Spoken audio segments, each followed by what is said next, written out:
Welcome back. This is hopefully a 5-minute review of the Fujifilm 56mm f1.2 lens.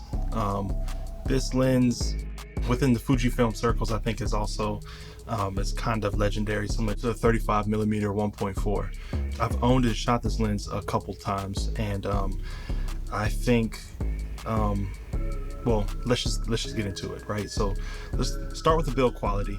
This lens is very well built. It's a very hefty or dense for its size, but not too heavy. It definitely feels good in the hands. It feels quality.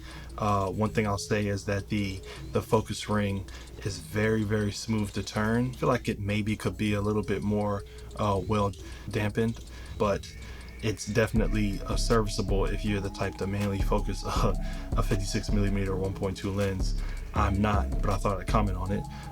The aperture ring on this copy is not bad. It's medium. It's fairly clicky, not too loose to where it's always getting accidentally knocked, but it definitely can happen on this lens. The copy I previously owned, the aperture ring was very loose, and it will constantly change on me, and I'd look in the viewfinder and see that I was at a different f-stop than what I thought it was at. Bear that in mind if you're looking for a used copy. The aperture rings can be loose depending on, there's some variance there when you're buying this lens.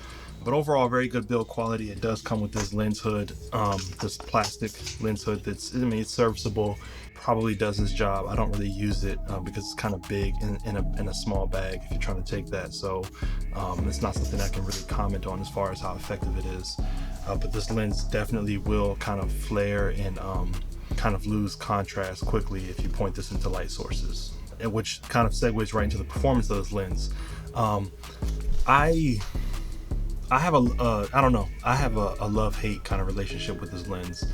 At times it gives me like amazing shots that I really love, and at other times it just does some weird things in certain lighting. I don't know if maybe the focus is just a little bit off, right? Because at 1.2, even on these APS-C bodies, that's pretty, the depth of field is pretty thin.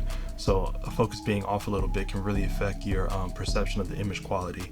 At 1.2, I don't find it super sharp. Depending on your use case, it's definitely good enough. Don't let what I say make you think that this lens is not sharp enough for pretty much everyone.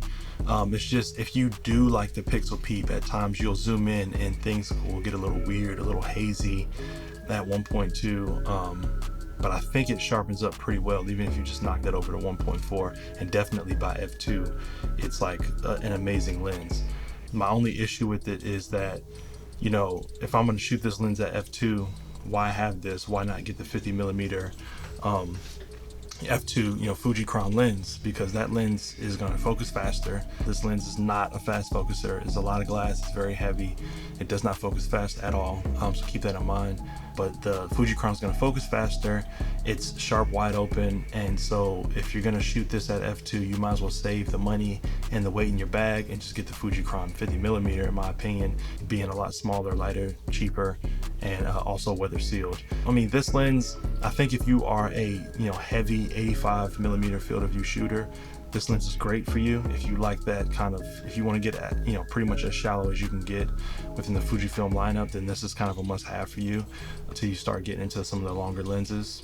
When you combine the compression with their aperture, what can give you a similar look. But I think this lens is very unique in the Fujifilm lineup, and definitely worth owning if you see yourself using this focal length a lot. If you don't use it a whole lot, but you want to be able to occasionally get that portrait field of view, I would say you should go with the Fujifilm 50mm f2 version of this. Save some money, get the weather sealing, get the better autofocus, and I think that'll be good. Going back to the image quality of this for a second at f1.2, probably the reason that Fujifilm decided to move forward with that was the 50mm.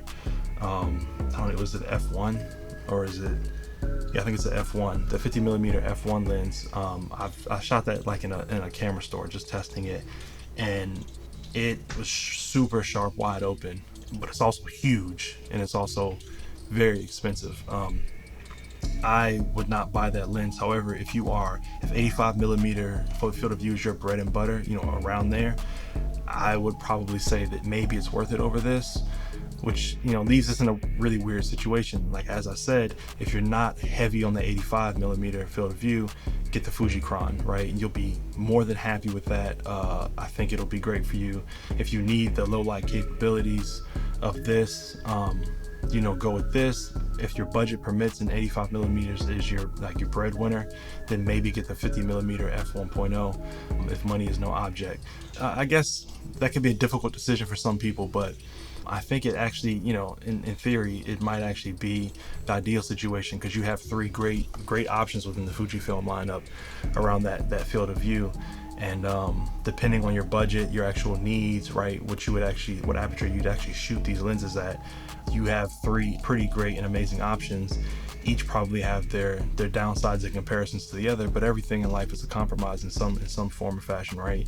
Overall, I'll say all that to say, this is a great lens. I do think that, especially at the time when it's released, like, there was nothing like it on Fujifilm, and so it's kind of earned its stripes in that regard. But now the competition within Fujifilm's own lineup is pretty stiff, and depending on your needs, you might not have to shell out for this. You might be able to take advantage of the quicker autofocus of some of the newer lenses, or the weather sealing if you need that. But it's great to have this option, and it's really pretty affordable on the used market.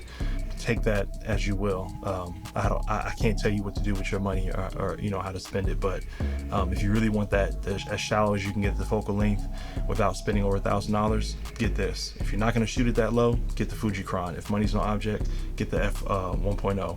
I think that's pretty much as simple as it gets. And I know this review is now probably over 5 minutes. I apologize for that, but this was a conflicting one for me, because I do love this lens, but I find myself shooting it less and less, because I kind of prefer to shoot the 35mm f1.4.